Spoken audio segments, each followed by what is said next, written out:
যে এই জামাত এবং শিবির যে প্রকার দুষ্ট প্রকৃতির, এটা তো আসলেই অতীতে এইভাবে মানুষের পায়ের রগ কেটেছে। অন্যথায় এইভাবে গণ অভ্যুত্থানের পরে তারা মানুষের পায়ের রগ কাটতে পারতো না।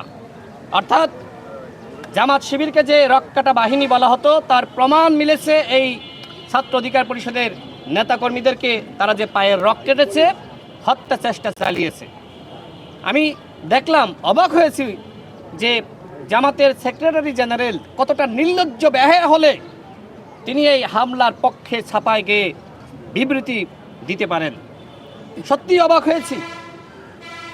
এই জামাত ইসলাম তারা রাজপথে নতরা। আমি এর আগে একটি বক্তব্যে বলেছিলাম যে উত্তরায় নুরুল হক নূর সহ আমি একদিন জামাতের আমিরের সাথে বৈঠক করি এবং তাকে আহ্বান করি যে আপনাদের যে পরিমাণ সাংগঠনিক সক্ষমতা রয়েছে, যদি আপনারা মাঠে না নামেন তাহলে বিএনপি বা গণ অধিকার পরিষদ, এই যে আমরা যারা যুগপৎ আন্দোলন করছি, আমরা কিন্তু আসলে আপনারা মাঠে নামলে আমাদের শক্তিটা বাড়বে, তাই না? আমরা 80% হতে পারি, কিন্তু আপনারা তো 10%। তা আপনাদের শক্তি দরকার আছে। গণ অভ্যুত্থানের সময় তারা অল্প পরিসরে নেমেছিল, কিন্তু আজকে যেভাবে তারা নিজেদেরকে মাস্টার মাইন্ড দাবি করছে, আজকে এই মাস্টার মাইন্ড দাবি করে এই জামাত এবং শিবির জুলাই গণ অভ্যুত্থানের সাথে বেইমানি করছে। জামাত এবং শিবির গণ অভ্যুত্থানের মাস্টার মাইন্ড নয়। এবং আমি নাহিদ ইসলামের কাছে প্রশ্ন রাখতে চাই, জামাতের পক্ষ থেকে এই দাবি করা হচ্ছে, আপনার প্রতিবাদ কই?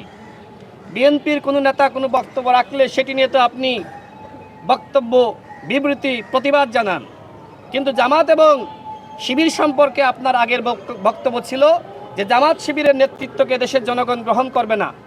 আপনি জামাত শিবিরের নেতৃত্ব গ্রহণ করার পরে জামাত শিবিরের অপকর্ম নিয়ে আপনার কোনো প্রতিবাদ আমরা দেখছি না। এই যে ছাত্র অধিকার পরিষদ, আপনিও তো ছাত্র